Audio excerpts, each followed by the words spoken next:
What's up, everyone? Welcome back to another episode of the Save Point Vids podcast. I am Josh, and as always, I've got Sean and Chase here. How you guys doing? Good. Today's episode, we have the fallout still from the Blizzard, Hearthstone, Blitzchung controversy. We've got 343 shakeups.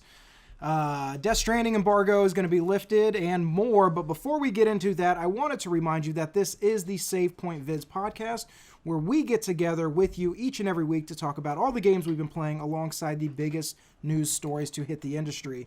If you do like the sound of that, hit the thumbs up button and subscribe below. And if you don't want to look at us, hey, I don't blame you.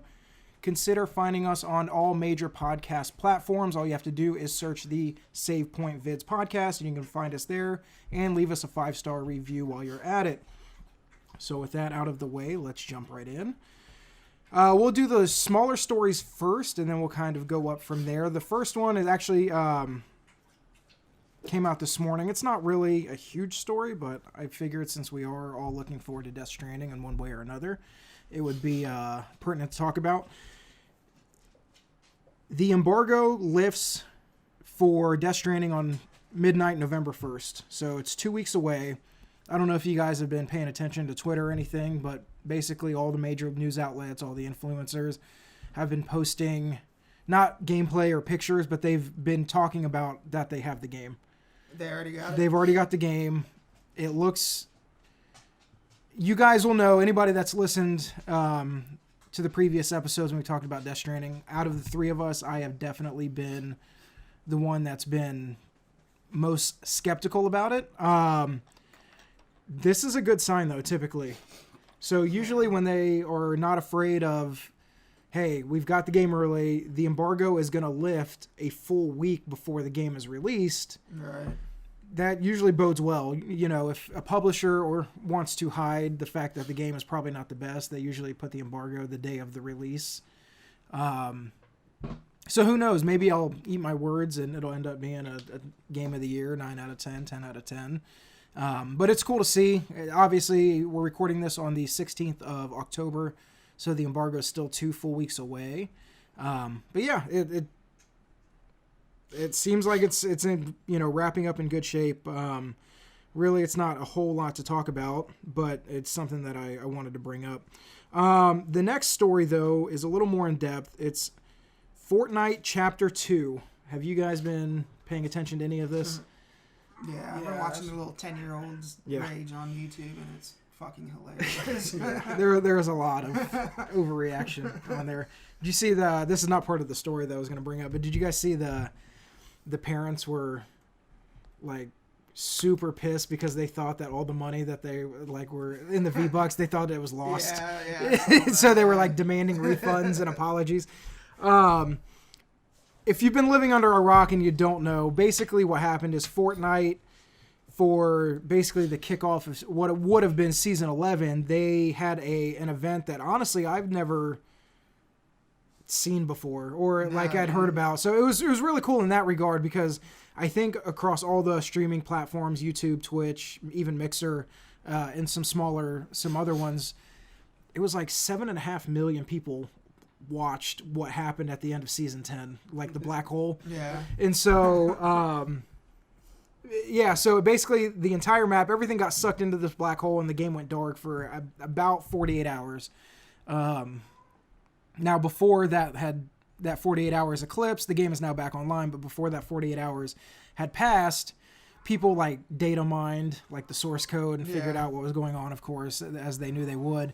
I don't think you really had to go that far to figure out what was going on. Yeah, I mean, it was a cool event. Obviously, the game, there was no chance that game was not going to come back. And for billions of dollars for the uninformed parents that were, I hope they feel a little foolish on raging. But yeah, I just wanted to talk first off, what did you guys think of the event itself? The lead up to it, the fact that it obviously got all the headlines. Yeah, I think it was great publicity. Yeah, it was a good PR move. It did exactly what even they news intended. Stations and stuff, they were picking up. Yeah. And it did exactly what it was intended to do, which is get everybody's attention. Yeah. You only missed that on by a couple $10 million. Yeah. Oh, they'll make that back. They'll days. make that back easy. Yeah. Now, let me ask you this: have you guys jumped in at all? I know you guys are not Fortnite players. Okay. No. So I haven't played Fortnite in the last 6 months. I did boot it up. It grabbed my attention. I did watch the live stream of it just to see what would happen. It's interesting. It's got a brand new map, right? It's a brand new map. There's water plays a big role in it. There's rivers that flow throughout it. There's boats. Yeah, I know there's like boats. You can go fishing. Now. There's fishing. There's all kinds of like weird little things. What really drew me to it is a couple things. It's the way Epic really did this. Let me step back. The way Epic really did this is kind of cool with the event. Again, it grabbed all of the headlines, mainstream and video game news outlets were covering it, of course. But even then, I think this is really like a reboot. It's Fortnite Chapter 2. So instead of Season 11, it's a full reboot, I guess, if you will. So the way it boots up is instead of the first time you boot it up, it plays a cinematic. It kind of like takes you over the new map, and at the very end, like the battle bus is like going over the map. Yeah. And the blonde guy, the default character, he jumps out, and then you take over. So there's no menu. It jumps you right into the map, and I think it's designed that way. If my guess is correct, they wanted to have such a low barrier to entry for people that fell out of Fortnite or never got into it because of the building mechanics. That hey, give it a shot. There's no menus to go through. There's no game modes to pick out. Yeah. You boot it up, and it immediately, literally drops you into the map. So, with that being said, that was really cool to see. What I really like, and again, for people that are like me, that aren't good at building, that have never been able to do that, I think that they've introduced a new mechanic that makes just running and shooting a viable option. That's what I would need to get into the game, because I don't even try. So for those that don't know, and it's not specific to Fortnite, any loot based game, but there are different tiers of weapon classes. There's the green ones, which are the common, then it goes up to blue, purple, and then gold as the top tier with the most damage, whatever. So when you're mining for resources, there's a little bit of a balance there where you can still use your resources to build, or you can use your resources to upgrade your weapons. And that's so, cool. I like that. And so if I don't know if that's intended, I'm assuming it was, but yeah, if you're not, and again, this is all about bringing players back in. It's all about grabbing headlines and making it as easy as possible to jump in for people that might not have been able to keep up. But yeah, if you want, you can basically take your green assault rifle and through what you mine, upgrade it to the next class so you can do more damage. That way, just running and gunning seems to be more of an option. That being said, I still think people who are great builders will still have the advantage. I do too. Yeah. But with that, yeah, so I do too at the end of the day. I've only played literally 2 or 3 matches. It's got me back in, though. I don't know if I'll continue to play it, but it was enough of a change and enough of an event to, not just me, but just to grab, a lot of people that may have lapsed and fallen out. Because, yeah, once you get to, like, the top 10 and especially the top 5, everybody's just building towers everywhere, and they're just posting up, and I can't either. And so, like, yeah, there was never any reason for me to keep playing but yeah, I really like the fact that, you can have your weapons and be able to and build them up from there. Another reason I think they did the whole event and the way they did it was to get people to forget that once again, they're just following in Respawn's footsteps. They did it with the ping, and now they're doing it with a new map. It's like they're always a step behind what Respawn's doing. I could see that.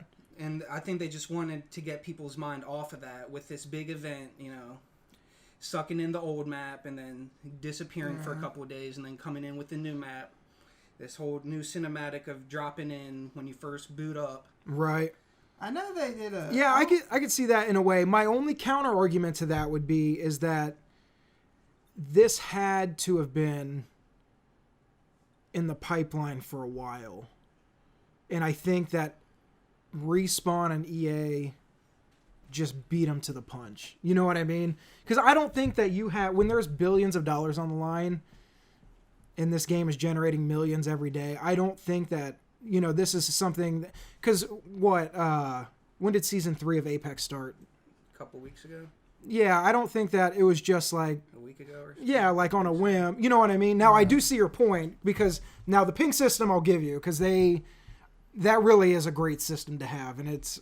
But also, they're working in the same industry, and when there is billions of dollars on the line, I find it hard to believe that behind the scenes, you don't have an idea of what the competition is doing. Also. Oh, I agree. I mean, yeah. So they might have heard that they were working on a new map. And they decided to greenlight it and put it on the fast track. Yeah, I mean, you look at, what is it?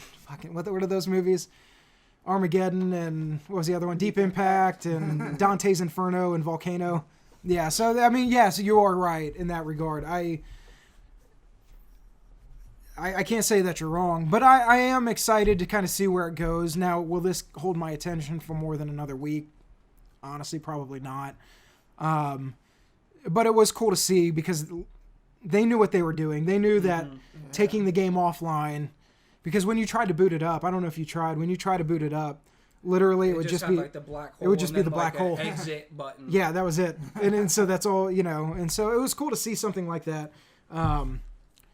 But yeah, we'll see. Like I said, I don't know if I'll continue to play it after the next week or so, but... I think it has a lot of cool-looking new mechanics. There's like the fishing and then like boats, and then I also saw something where it was like a person on your squad was down, and you could carry them on your back. Yes, yeah, you can carry them, and then it's... That's cool. Yeah. What's it called? It's a bazooka. It's like a bandage bazooka or bazooka bandage or something where, yeah, you could basically help, carry them and then revive them.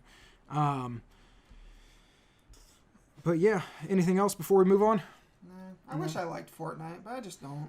Yeah. No, I mean, it's definitely not for everybody. I like it. I like it a lot. Seems like it is for everybody. Yeah, that's true. But I'm more of Apex, just a pure shooter. Right. VR. The next story we have is Google Stadia has a firm release date. Now, so up until now, Stadia, we've known that it was coming in fall, and they said November, but we didn't have a firm release date until now. It is going to be available. The Founders Edition will be available beginning on November 19th, 2019. It was revealed during the Made by Google 19 event. So anybody that pre-ordered Google Stadia Founders Edition will be able to play such titles as Red Dead Redemption 2 and Mortal Kombat 11 on your TV, laptop, desktop, and certain phones and tablets on November 19th at 12 p.m. Eastern Time. Nothing, nothing really to talk about. I know last week's episode, I talked about PlayStation Now and like the second screen, and I really hope it just works. And obviously the biggest factor is going to be people's internet. I get that. But assuming that you have at least the minimum recommended specs, I hope that there are no... And there will be. Of course there will be. Yeah. Of course there will be. I know this is a pipe dream, but I'm hoping that it just works because I want to just be able to play whatever. I just want to be able to pull out one of my screen and just play something. Because I'll tell you what, I played... we'll get into this a little bit more in the next segment, but I was in bed. The PlayStation, for those that don't know, my PlayStation is downstairs on the main TV. I was on the iPad upstairs, and I synced up my PS4 controller and was playing PS4 on my iPad, and it worked great. Now, granted, it was within the same household. Right. The internet was about 35, 40 down, so it was definitely above the recommended specs, but it was just... Like, I want that to be the future. So for people that are interested in Google Stadia, I don't have a Founders Edition. But, I think once the regular edition comes out, I think it's supposed to be in the spring, if all works well. Yeah. It might be at, I think it's $6 or $9 a month. It might be, it's $9.99 a month for the Pro version, which is, to recap, 1080p, 60 frames with stereo sound, Oh no, I'm sorry. The Pro edition is $9.99 a month, which is 4K, 60 frames in HDR with surround sound. And then the base edition is 1080, 60 frames with just stereo sound. So, and that's free to access as far as like the service, but you still have to buy the games. Right. Now, I'm really waiting for somebody to truly do, and obviously Netflix or Xbox does it, but just like a Netflix, it's one base price, and here's the games. Here are the games. And I didn't realize, somebody actually corrected me in last week's video. I said that PlayStation Now had about 200 or 300 games. Mm-hmm. It has over 800 games on the service, so I had no idea. Takes a lot of time to go through and count those games. But anyway, so that was that, and then where should we go next? Okay, so Halo Infinite dev assures us that there is no, quote, creative dilemma at 343 after the lead producer leaves the game. So just to kind of recap, because this has been a little bit of an evolving story, it was reported that back in July or August, sometime back in the summer, the creative director, Tim Longo, left 343 Industries as part of basically a leadership shuffle. And then over this past weekend, their executive producer and lead campaign producer, Mary Olson, also left 343. And that basically got the internet worried that Halo Infinite was running into some trouble during the development. Somebody has basically made a statement and said that 343, or basically clarified what Olson's departure really means for the company. Now, this could be PR speak. He could be, speaking the truth. Who knows?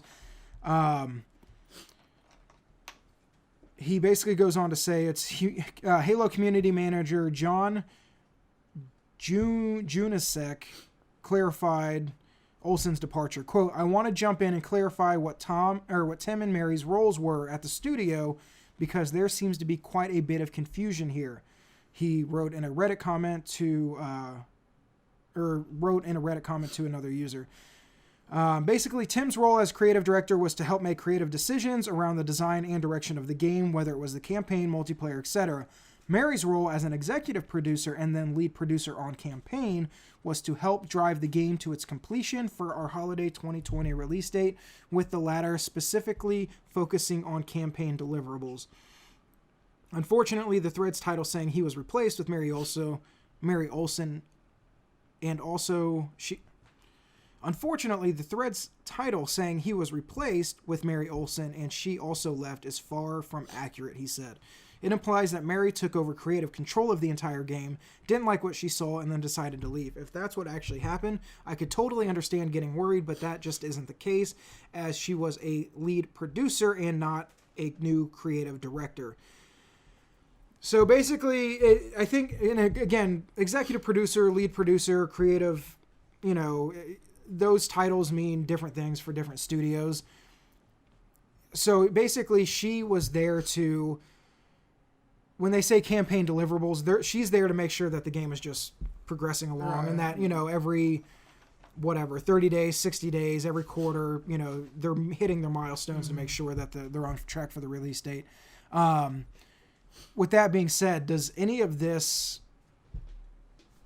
trouble you as Xbox fans and as Halo fans, seeing all of these high level departures? When I say a little bit, I mean like not very much. Okay. Because that kind of stuff, it happens a lot. It does.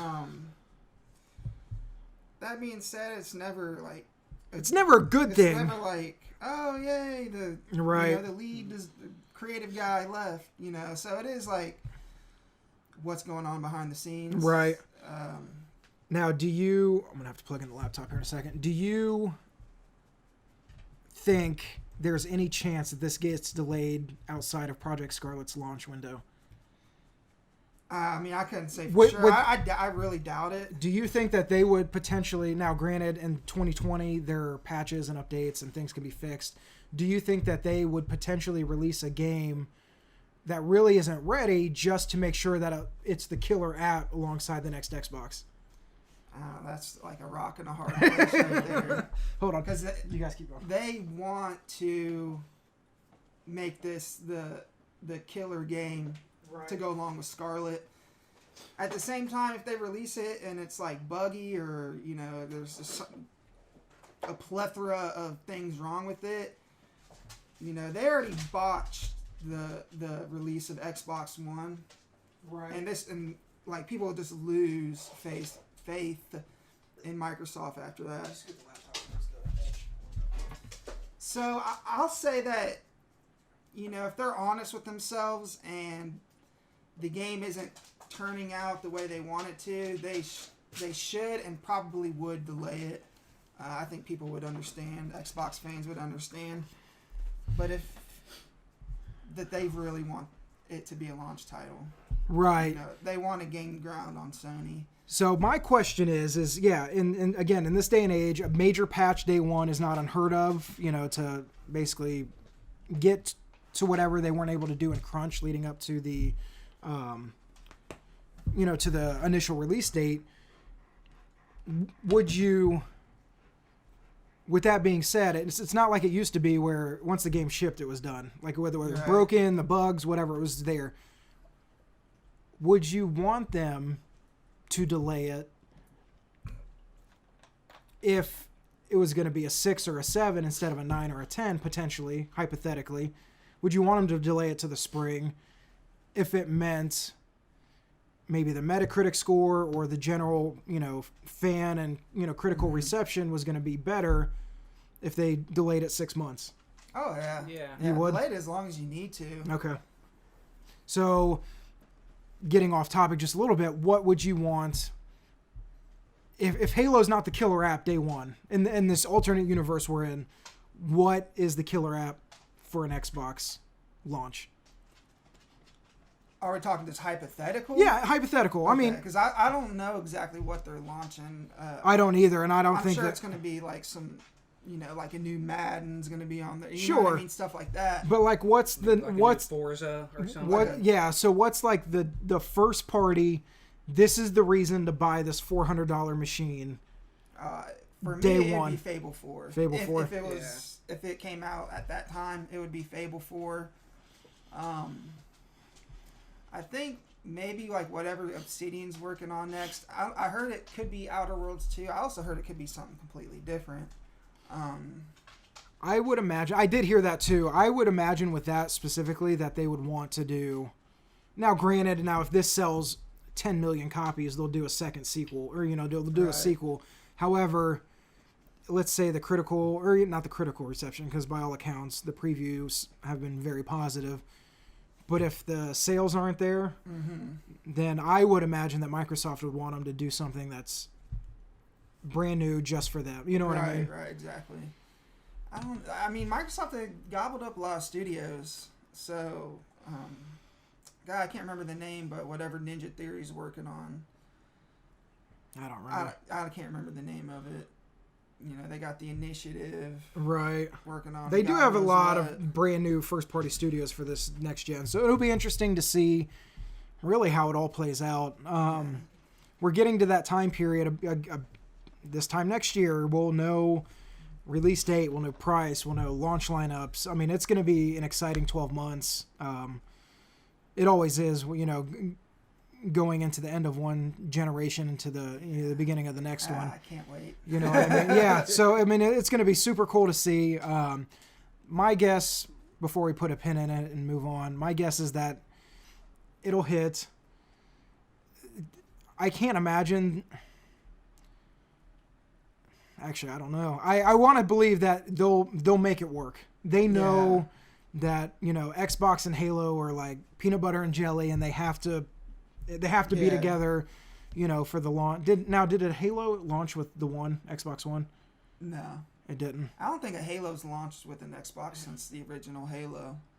It didn't launch with 360? Halo 3? Wasn't it Halo 3? I think it came out maybe like a year. Oh, really? Okay, never mind. I always thought, never mind. What about Halo 5? When did that come out? I don't know. You guys would know better than that. or 4. No, I was gonna say 4 is the one that came out at the beginning of Xbox One, but it wasn't. It wasn't a launch title. It would. I remember. I remember the big launch title was Rise. And then we played Call of Duty Ghosts. If Halo 4 was out, we would have been playing that. Too. Okay. So maybe it doesn't necessarily. I for some reason I had it in my head that the other 2 generations had Halo launch titles, but I guess that's not true. But with that, I think that obviously they're going to do everything they can to make sure that it's ready. But yeah, I can't imagine that Microsoft is going to put, even with the day 1 patch, even with the ability to fix any and all issues that might come up, that they would release a game to critics if it's going to be like a 7. You know what I mean? I can't imagine that. What worries me, because I think as far as all their studios go, I don't think 343's the best studio. I don't either. I think they obviously got a lot of hype just because they were taking over for Bungie after when they left to do Destiny. But yeah, I don't think that any of their titles are. They're not triple. Titles, I mean, they're AAA technically, but not in the. Yeah, they're not like a AAA developer in that sense. So we'll see. Obviously, if they need to delay it, they will, and if not, then. Yeah, they need to get this one right. Right. For sure. All right. And then the last story I have for you guys is, again, more fallout from the Blizzard, Blitzchung, Hearthstone debacle is there has been an update to this every single day. So I'm going to give you guys the elevator pitch on what happened. Basically, a Hearthstone player in his victory stream was being interviewed, and during that stream, he basically took part in the protest and saying that he wanted Hong Kong to be free, and he was banned for originally a year and had his prize money taken away. Since then, there have been a couple updates. Blizzard went several days without making any official statement. Mm-hmm. They have since come out and said that they are going to reduce his ban to 6 months and give him all his prize money, and that in no shape, or what's the phrase? Any shape, way, or form? Yeah, something like that. That their relationship with China had anything to do with their suspension. Okay, sure. They have to know nobody. I think they know that. And so that's kind of been in it. And so that was kind of the preceding couple days. Blitzchung has come out and said that he's grateful to be getting the prize money, and that he's also grateful for the reduced sentence. He's doing all the right things. He's being very gracious. He could be just like, fuck Blizzard, take this and shove it up your ass. But he said he's grateful for the reduced sentence. He still thinks 6 months is a little much. But with that being said, he understands, why they're doing what they're doing, that type of thing.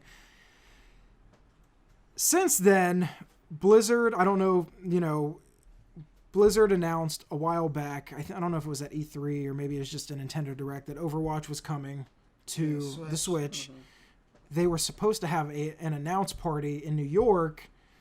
It was a collaboration between Nintendo and Blizzard. Blizzard canceled it at the last minute because they didn't really give an explanation. Nintendo threw Blizzard under the bus, basically, and said Blizzard decided to cancel this on their official Twitter. I'm paraphrasing, but basically Blizzard decided to cancel the event. We're sorry for any inconvenience. Was on as well. They should. So throw them under. If it was their fault, throw them under the bus. You don't want that coming back on. Yeah. Nintendo So just because Blizzard's experiencing blowback.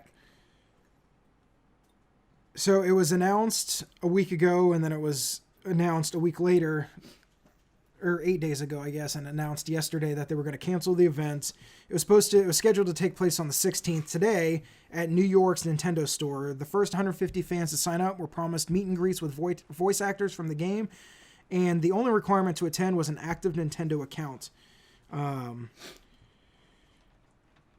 So Nintendo basically put out a tweet. Please be aware that the previously announced Overwatch launch event scheduled for Wednesday, 10/16 at Nintendo NYC has been canceled by Blizzard. We apologize for any inconvenience this may cause.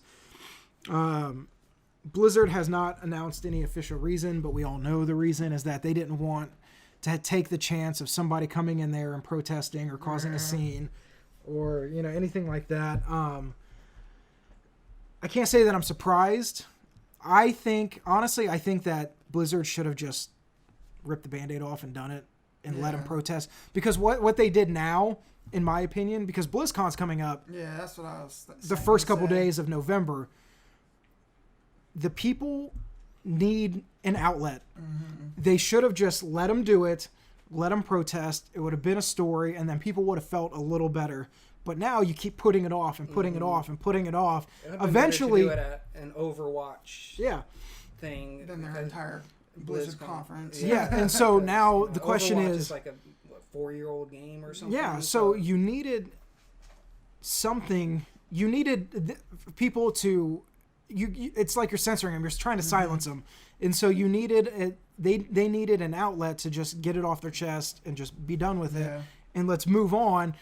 But now you keep trying to shut them off. That all it's going to do is embolden them to when they do get their chance at BlizzCon. I would imagine that they. I wonder if they're going to cancel BlizzCon. I was thinking about that. I don't know, only because there are so many millions of dollars in marketing, right? And that there are supposed to be new game announcements. There are supposed to be new game announcements. I could see as gamers. This is a little different because it's a human rights issue. It's not just like, oh, they're changing the game and I'm gonna loot boxes I'm gonna bitch about it. So this is a little bit of a different take, but we are typically a very forgiving bunch of people. You know, everybody bitched about the end of Mass Effect 3 and swore up and down they would never buy an EA game again, and people were mad at Call of Duty for this reason or that reason, and those things typically just go away with enough time. I'm wondering if. Because they can't say anything now. They can't say, because anything, if they backtrack at all, it's going to seem cynical, and it's going to seem very disingenuous. Mm-hmm. You know what I mean? Like if they decide to say, if they tweet out like #Free Hong Kong on their official Twitter, the people are going to like jump on them. You know what I mean? But I mean, they've already started to take steps to step backward. Yeah, and by giving him his money, reducing his ban. But I don't think that they can go completely back, because then regardless of what they say in their official statement, their relationship with China will be in jeopardy, and they will lose out on $1 billion or more. So yeah, I don't know. It'll be interesting to see if they. My point is we're forgiving if they announce, you know, it's been rumored in development for a long time, and not rumored, they've confirmed it, but we haven't seen it yet, is if they announce Diablo 4 and they show a kick-ass trailer with some gameplay, and by the way, you can go hands-on with it at the BlizzCon show floor. You know, does that buy back a little bit of goodwill? And you know, does will for sure. Does the news cycle switch to that versus this thing that they're trying to sweep under the rug? Yeah, you know what I mean. Yeah, and so I think it will. And I think that, you know, there are a couple, whoever is doing their PR and their strategy on how to get out of this. I think that they probably should have just let the Nintendo and just let it go. Let the 5 people that will show up in Free Hong Kong shirts and, you know, holding signs, let them do their thing until they get tired and, you know, move on. Yeah. They do have to come with like a big announcement at BlizzCon to overshadow it, because despite what people want to believe about themselves, if you're not from Hong Kong or from China, you don't really care. Like, you care because you're supposed to care, you know? But it's also another part of the world And so that's fair. That we don't. So, like, you're not invested in it, Right? as No, much. and that's a fair point. And I think for a lot of people, if you announce like a Diablo 4, people will be like, "Oh, Diablo 4, yeah, I it's still something that's think Hong Kong should be free or whatever, but I'm excited for Diablo 4, so I'm gonna get it." right. But Hong Kong should be free or something like that. Yeah, that's fair, and you're not wrong, and you're right. It makes me uncomfortable that you're right because what you're saying, it rings true in the fact that, before all this happened, I knew what was going on over there. I pay attention to the news, but did I really, if I'm being honest, did I really care? You know what I mean? I don't know anybody over there. I do believe that they should be, but am I so invested in it that I'm gonna, like, this is the hill that I'm willing to die on type of thing? Right. Yeah. And the answer is no, probably not. I still think that they should be free, and it's a As human do rights most issue. people, I mean, they care because they're supposed to care, but Right. So anyway, this is just kind of the fall. Did you see that they did you see? Okay, this is kind of like a side story to this, that they banned Winnie the Pooh in China because it became a symbol of like a protest of the leader guy. the leader. I don't know if it's communist country, so I don't think he's president. China's really pulling out all the stops. But they tried to make, I don't know her name, but the Overwatch, the mascot, the main girl with like the goggles and Tracer. I think that they I don't know if it's her or not. That doesn't sound right. Maybe it's one of the other ones. Is there like a May or a Mai? MEI? Like in like the mech suit. I don't know. I But they I were- haven't played Overwatch. But they were trying to make her a mascot in the same way that Winnie the Pooh was. Uh-huh. So they started like photoshopping like free Hong Kong on her like character model and posting it. The reason being is that if they ban Winnie the Pooh, would they ban the Overwatch character, which means they ban Overwatch, which means they lose out on. So they were trying to go in it like through a back door to like get back at Blizzard. Like if we make her the symbol of the protesters, That's a good idea. Actually. will they like ban it and then Overwatch is banned, which means Blizzard's kicked out of China and they lose out on all this revenue. I don't think that's gonna stick. But they ended up taking down the statue that was for sale on Blizzard's website. They took her character model down and it's not for sale anymore. And so they're really trying to like keep this lid on it. But anyway, so who knows? I'll be interested to see. I'll be honest, I'm interested to see just what. I have zero interest in Blizzard really. I don't play Overwatch. I don't play WoW Classic. I don't play I don't have any interest in Diablo. It's never been my type of game.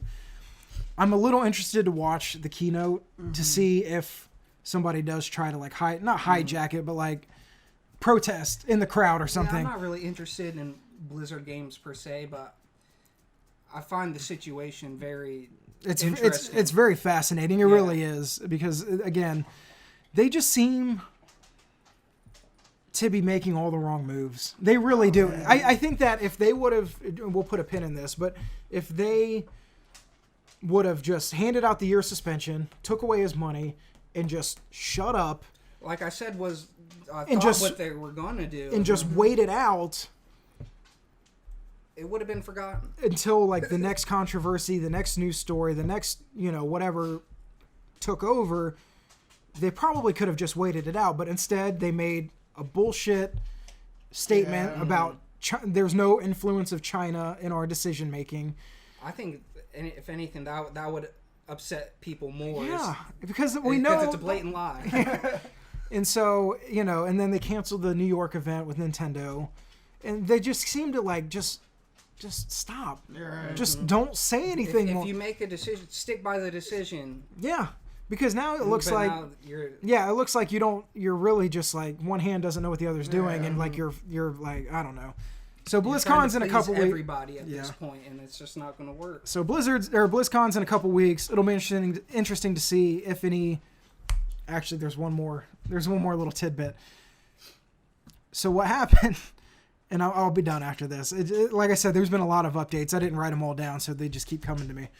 Did you see that at American something University, there were, I don't know if they were pros, but Hearthstone players on stream they did basically the same thing that Blitzchung did. And they said in the middle of the stream, they said "Free Hong Kong," and they had they revealed their "Free Hong Kong" shirts, and nothing happened to them. And it was like a giant double standard. Yeah. So they didn't. There was no I think they were pros. There were no suspensions. There was nothing done. There wasn't anything. And so it really showed that. It just showed Blizzard's true colors. Yeah. Really. And so in solidarity, they resigned from the tournament, and that they said that they are gonna bow out of like the whatever for the next year until the suspension. Yeah, something like that, and and so but nothing happened to them, and then so it was just again, it was it's very telling on where their interests really are. So anyway, any final thoughts before we move on? That was a lot. Dude. I'm gonna watch BlizzCon. Which I usually don't. I don't either. But I'm also excited for Diablo 4. I'm not going to lie. So I want to see if they announce that. Right. And I kind of want to see if, anybody goes ape shit during the conference. That'll be fun. That'll be funny. If the entire audience just like rips off their jackets and right. Hong Kong shirts on. Right. So switching gears, what have you guys been playing? I powered through the Dark Knight trilogy. I got Did you? I'm 33% through City, Arkham Knight. Oh, through Night. And I think I burnt myself out. Did you? Yeah, it's easy to do. How have you been liking it so far, though? It's good, man. It's well, I haven't played Spider-Man for PS4, but it's definitely my favorite superhero games. It probably was mine too. Before Spider-Man, so good. Before Spider-Man came out. Yeah, and I want to play that. But such is the life of Xbox players. Anything else? Ukulele and World War Z, which they just came on the Game Pass like a few days ago. Ukulele is. This is the original ukulele. The original ukulele from like 2017. It's like a 3D platform in like the old school rare style, and I think that one of the original developers of Banjo-Kazooie headed up the game somehow. Okay. I think it might be a Kickstarter game. I think it was. I do think it was. It's really good. I'm really digging World War Z though. Are you? Yeah, that's really good. Cool. What about you? What have you been playing? I've just been grinding Apex Legends. I've been playing ranked, trying to get to Apex Predator. Really? How's that going? I'm still a long way away. My goal is to get it before Modern Warfare comes out because I don't know how much Apex will be playing after that comes out. But next Friday, it's like yeah. Well, I'm not gonna make it. 9 days away. That's the goal. Yeah, I haven't been playing a whole lot. I mean, I've been messing around with PlayStation Now, just kind of jumping in and out of games. Nothing's really stuck for me yet. It's kind of what I do. I've been playing. I jump back into Fortnite, a little bit of Apex.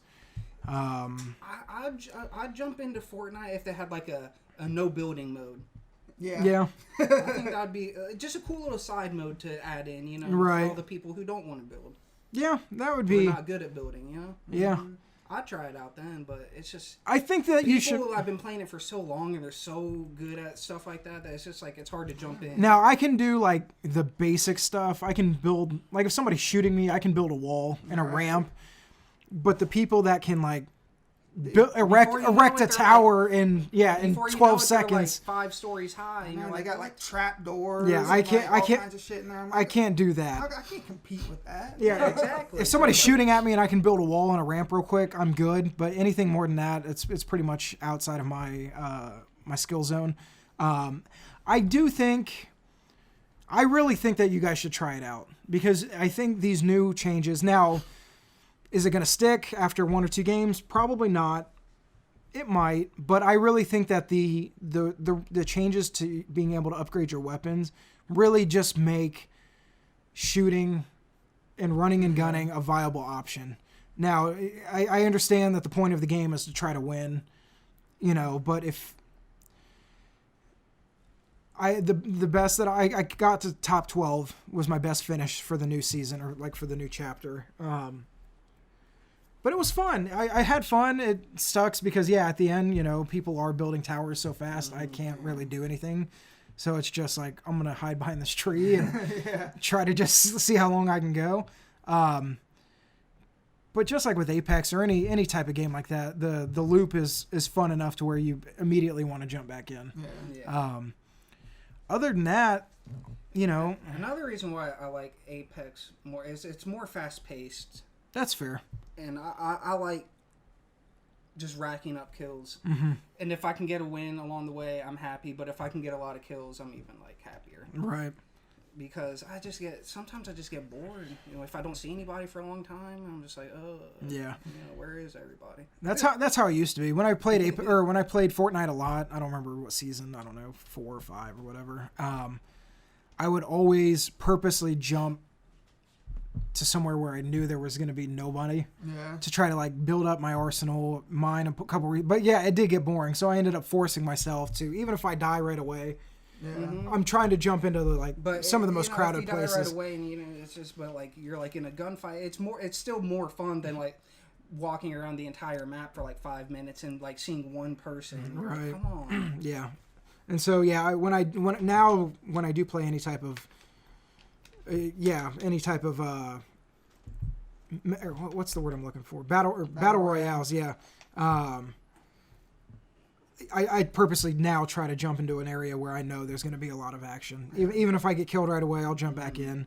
And the good thing about doing like that strategy is if you can get a gun first. But yeah, it's easy to get a lot of kills. So it really is. That's the thing. It's a big risk for a big reward. Armor, they don't have guns or like running away. You're either going to get shot right away, or there's a chance you could probably rack up 2, 3, 4 kills within the first couple minutes, Mm-hmm. and you know, because everybody's like under equipped, they're all scrambling to find something. Right. And if you like, especially if you land in the exact same spot as somebody else, right?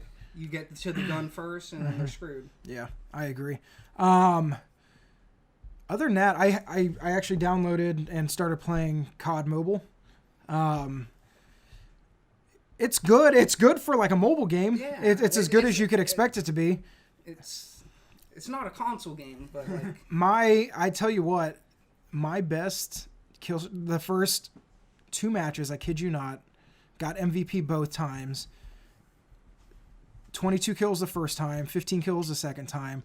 The majority of my kills, I noticed, because what you said to me stuck out, is how people can't shoot and aim at the same time. Mm-hmm, they just stand still and shoot. I would jump. If you flank around, they won't even know. They'll just be standing there. Most of my kills came from the knife. I would just run around and jump and just not get so close to where they'd freak out. I'd see their character model spin, and I would just knife them. And so, I mean, it's kind of a dumb way to play, but it's a nice time waster. Like if I'm not necessarily wanting to play the PS4, but I'm on my phone. Yeah, it still feels like a COD game. It's fine. Like it's, you know, you aim down the sight. I don't know. Do you play like the advanced mode or the basic for your controls, or what is it called? I do the advanced mode. See, I try to switch back and forth. I'm still on basic. I don't know what about advanced. I can't get my head wrapped around it for some reason. But anyway, so yeah, I've been messing around with that.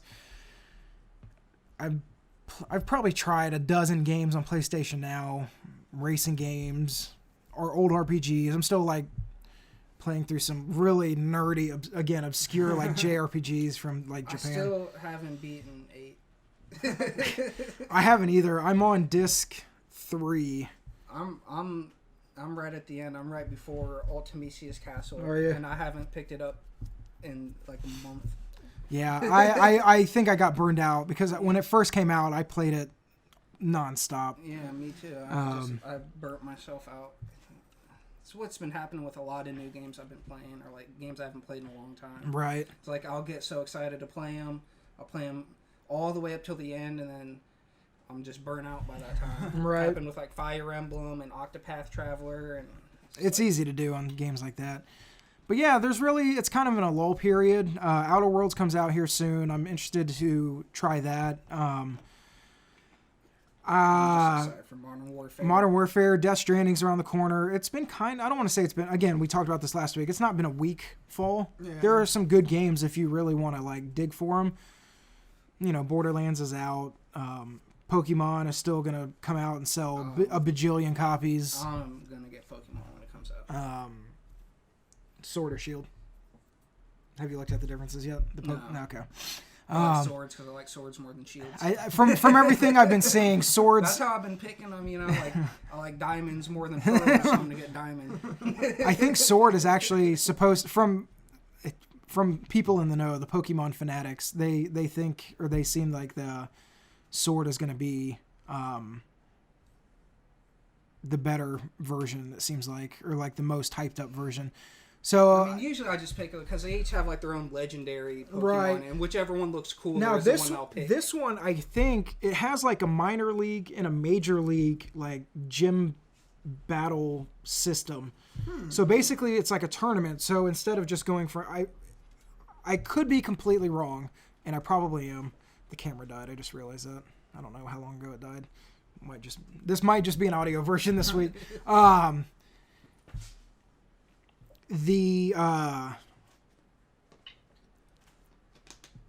was I saying?